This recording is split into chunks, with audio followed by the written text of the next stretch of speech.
se singularise par une nette rupture du processus de consolidation de la démocratie sénégalaise qui s'est toujours inscrit autour des règles du jeu politique, élaborées de manière consensuelle par tous les acteurs.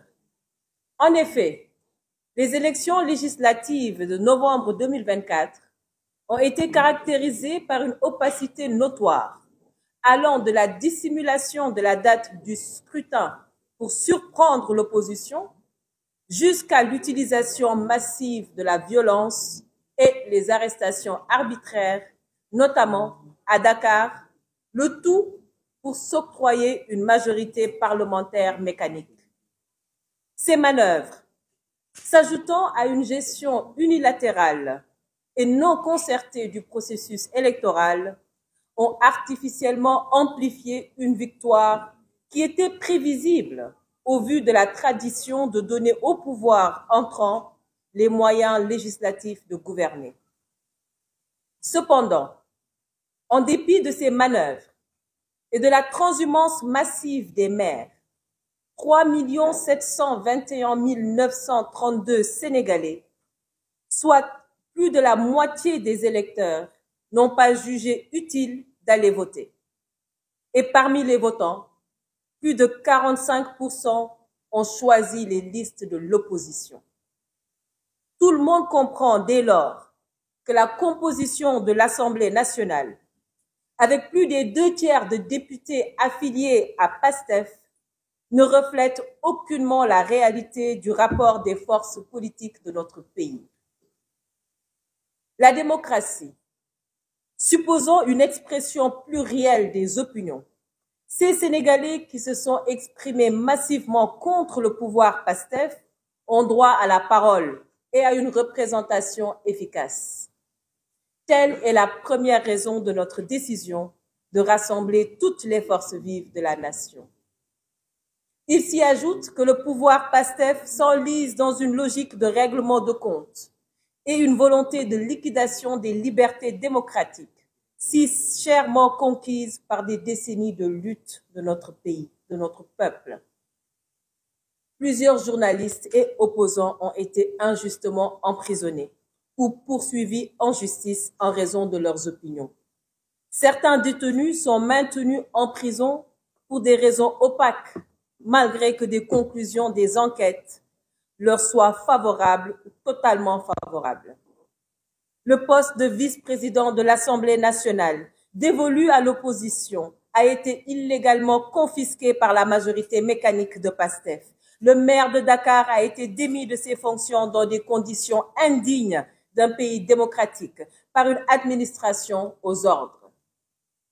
L'immunité parlementaire d'un député a été scandaleusement levée, sans que le pouvoir n'ait présenté un quelconque dossier incriminant le député et les demandes de levée des immunités parlementaires pour des gestions relevant, au mieux des cas, de la Haute Cour de justice ont été actées, démontrant aux yeux de tous un dérèglement de la justice de notre pays. Comme si l'administration ne devait plus reposer sur le principe de neutralité pendant de l'impartialité de l'État. Les manifestations pacifiques des populations sont systématiquement interdites.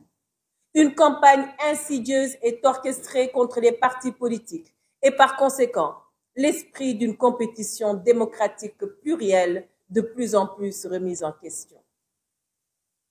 Et pour la première fois de notre histoire, une révision ordinaire des listes électorales est engagée sans y associer les partis d'opposition.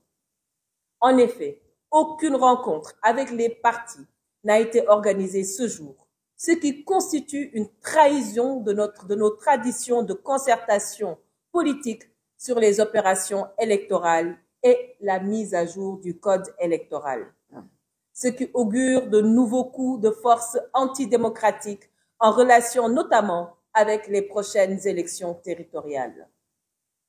Par ailleurs, les dirigeants de PASTEF, manifestement peu préparés à gérer le pouvoir, ont, en l'espace de quelques mois et à coups de tâtonnements, de populisme et de promesses sans lendemain, fini d'entraîner de larges secteurs de la population dans la paupérisation et le désarroi. la quasi-faillite de l'État. Après 10 mois de gestion aventuriste et médiocre de nos finances publiques, vient d'être officiellement avouée par le pouvoir. Et ce sont les populations déjà pressurisées qui en paient le prix. À l'exemple des victimes des inondations dans la vallée du fleuve Sénégal, qui se plaignent de l'absence de soutien effectif du gouvernement, malgré les importants moyens qui avaient été annoncés aux paysans, à des paysans confrontés à l'échec de la campagne agricole, notamment arachidière, sans que le gouvernement ne songe un seul instant à des mesures de solidarité. Dans le même temps, les étudiants se mobilisent contre le non-paiement de leurs bourses et le blocage des chantiers d'infrastructures universitaires. Plus globalement, le désespoir de la jeunesse s'exprime dans la recrudescence préoccupante des départs en pirogue vers l'Europe et les images insoutenables des rassemblements consécutifs aux promesses intempestives de départ vers l'Espagne pour 2 mois de cueillette dans les champs. C'est donc peu dire que d'indiquer que la désillusion a commencé à s'installer partout sur le territoire national. Ces raisons majeures fondent notre engagement à nous mobiliser pour défendre notre République, dont les valeurs fondamentales se trouvent gravement menacées par les agissements du pouvoir PASTEF. C'est pourquoi nous décidons de constituer une alliance dénommée Front pour la défense de la démocratie et de la République, FDR. La vocation du FDR est de rassembler l'ensemble des forces vives de la nation en vue de donner forme et contenu à la résistance du peuple sénégalais contre les politiques néfastes du pouvoir PASTEF. Le FDR engagera dans les prochaines semaines des actions décisives autour des exigences suivantes. D'abord, défense des libertés et des droits démocratiques, notamment la libération immédiate et inconditionnelle de tous les prisonniers politiques et la fin des persécutions contre les opposants, les journalistes et les voix critiques. Le respect effectif des droits constitutionnels, en particulier la liberté de manifestation pacifique et la liberté d'expression. Deuxièmement, gestion démocratique du processus électoral et notamment l'ouverture immédiate de concertations politiques autour de l'évaluation des élections présidentielles et législatives et la revue du code électoral, la révision concertée de la législation sur les partis politiques, respectant le pluralisme et l'ensemble des garanties offertes par la Constitution. Troisième point, solidarité avec les populations en lutte. Le FDR apportera un soutien actif à l'ensemble des luttes engagées par les forces vives pour défendre leurs droits sociaux et économiques contre les agressions du pouvoir PASTEF. Je vous remercie.